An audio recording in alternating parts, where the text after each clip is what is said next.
Let me introduce in Oh, yeah. Yeah, absolutely. ဒီကျန်လေးကနှစ်ပေါင်းများစွာလုံးထက်ကောနှစ်ပေါင်း200ခန့်ကတည်ရည်မှုဖြစ်တယ်ပေါ့နော်။လို့ရှိရင်မိုရိုကိုမှာ synagogue Jewish synagogue ပေါ့နော် Jewish ဘုရားကျောင်းမှာအသုံးပြုခဲ့တဲ့တရားဝင်ပေါ့နော်သူတို့ဝတ်ပြုမှုပဲနေရာမှာအသုံးပြုခဲ့တဲ့ကျန်လေးဖြစ်တယ်။ဒီတော့ကျန်လေးဒီဟိုလာဒီနည်းနည်းအမားဒီနည်းနည်းဟိုကောင်းတဲ့အပိုင်းတွေရှိတို့ကအဲ့ဒါကိုဖယ်ပြီးတော့အစားထိုးပေါ့နော်အဲဒါကြောင့်ဒီဟာကတော့ဒီနည်းကဘုရားကျောင်းမှာသုံးခဲ့တာဖြစ်တယ်ဒါပေမဲ့ဘုရားကျောင်းမှာသူရဲ့အဖြစ်အနာစာတစ်ခုရှိလို့ဒီမှာပေါ့နော်မသုံးတော့ဘဲနဲ့စားတဲ့အခါမှာဒီစတဲ့ဘစ်ကတော့သူ့ကိုအလို့ရှင်တွေကပေါ့နော်သူကဖြစ်တယ်အဲ့ဒါကိုဒီတစ်ပါလုံးမှာတွားပြီးတော့ဒီဟာကိုဓမ္မကျမ်းစာဟာ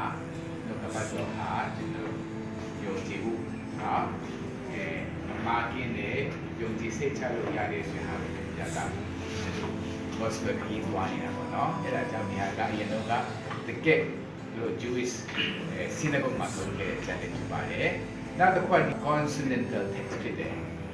consonantal text ဖြစ်တဲ့အခါမှာတော့ဘာဝင်မပါဘူးနော်ဒါကြောင့်ခဏနေဖတ်တဲ့အခါမှာဘာဝင်ပြရမှာမဟုတ်ဘူးဒါပေမဲ့ခံမှန်းပြီးတော့ကျွန်တော်ဘာဝင်နော်ကျွန်တော်အဆင်ပြေတယ်လို့ပေါ့နော်ဖတ်တော့မှာဖြစ်ပါတယ်နော်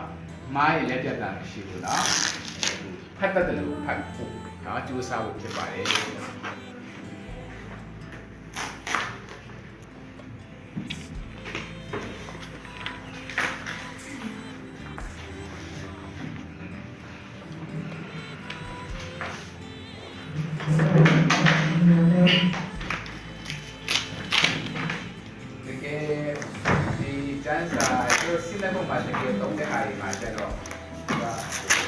จิตตาองค์นี้เนี่ยပေါ့နော်ဒီလိုအလေကနေခွဲတဲ့ box ပါတယ်ဒီဟာကျတော့သူကဒီ box မှာပါတော့နော်အဲ့လိုမျိုးလည်းလုပ်တယ်ကျေလို့ရအောင်တကယ်နွားတည်ပေါ့နော်နွားတည်နဲ့လုပ်တယ်ဒါပေမဲ့သူတို့ကနွားတည်ဒီခိုးတဲ့သုံးတဲ့နွားကိုတတ်တတ်နေရတယ်စီးမှာတော့ပြီးတော့နွားတစ်ကောင်ကိုဝယ်တာပြီးတော့လုပ်လို့မရဘူးသူ့ကိုဒီချစာကျွေးရတယ်မှန်မှန်ရှင်းရှင်းထားရတယ်ပြီးတော့ပတ်တဲ့ခါမှာလည်းပဲမနာကျင်အောင်ပေါ့နော်အဲ့ဒီနွားကိုမနာကျင်အောင်ဒုက္ခရုံးရဆိုင်ခါမှာဖြစ်အောင်နော်သူအသက်ထွက်ပြီးတယ်အဲ့ဒီခါမှာသူ့ရဲ့ skin ကိုလည်းပဲလမ်းတယ်ပေါ့နော်ဒီလမ်းတဲ့ခါမှာလည်းပဲသူ့ရဲ့ rice ritual ရှိတယ်ပေါ့နော်စနစ်တကျတော့ထားဖြစ်တယ်အဲ့ဒါကြောင့်ဒီကမှာသိတဲ့ဒီပြားကိုပြောတာနော်ဒီအရင်တော့ကပတ်တော့ရေးသားမဲ့အသုံးတော်ကမဲ့ဝါကိုလည်းဒီချဝေးတယ်ဒီချကျွေးတယ်အသက်ထွက်တဲ့အခါမှာလည်းပဲနိုင်တယ်လို့မရှိအောင်ဘူးနော်အသက်ထွက်ပြီးတယ်ဒီအခါမှာဒီပြားတွေကိုအစင်စင်ဒီတန်းတာရေးထဲမှာထားတာဒီပေါ့နော်လုပ်ပြီးတော့မှပဲဒီစမ်းဆိုင်တယ်နော်အဲ့ဒါကကြည့်လို့ရဲ့ tradition အရာ So let's not touch the Torah, except at the very end, at the very beginning here. It's okay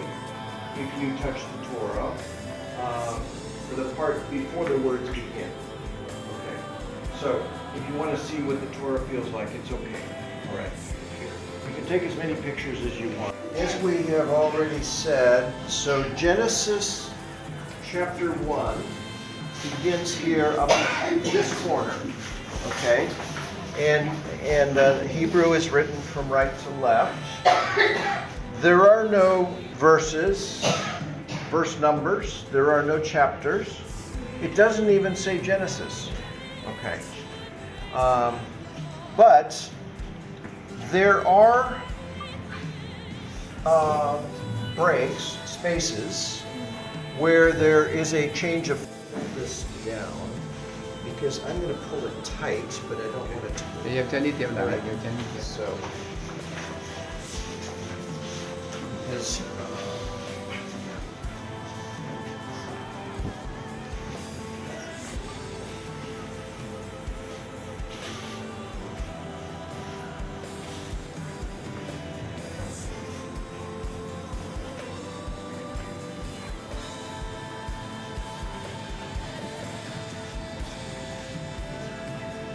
notice how perfect it looks even after 200 years. And it was used, this was the Bible for the community in Morocco. So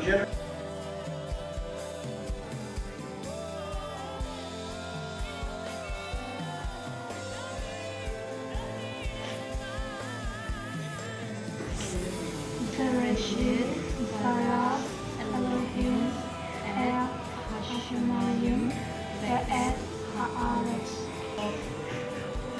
Vayeder, Elohim, Ben, Ha'ol, Eden, Ha'osedem.